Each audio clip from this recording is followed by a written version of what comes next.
एक महत्त्वाची बातमी, मोदींच्या नाशिक दौऱ्यावरून ठाकरे गटाने आता टीका केलेली आहे। ठाकरे काळाराम मंदिर दर्शनाची घोषणा करताच भाजपलाही आठवण झाली असं वक्तव्य केलेलं आहे राऊतांनी। ठाकरेंच्या घोषणेनंतर भाजपला रामाची आणि काळाराम मंदिराची आठवण झाली असं संजय राऊत म्हणाले। तर आम्ही घोषणा करताच मांजर आडवं गेलं, अरविंद सावंत यांनी भाजपवर टीका केली। 22 तारखेला शिवसेना उद्धव ठाकरे यांच्या नेतृत्वाखाली नाशिकच्या काळाराम मंदिरात जायचं निश्चित करतं।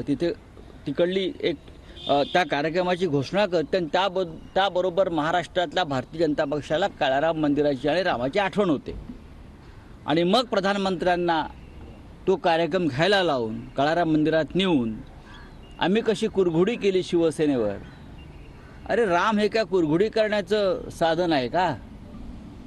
22 तारखेला आम्ही राम मंदिरात जाऊन गंगा आरती करू असं आदरणीय उद्धवजी ठाकरे साहेबांनी 6 जानेवारीला घोषित केलं।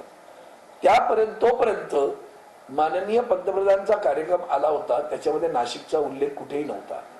जसं आम्ही काळाराम मंदिराचं दर्शन जातोय असं कळल्याबरोबर मांजर आडवं गेलं तिकडं, त्यांनाही घेऊन चालले।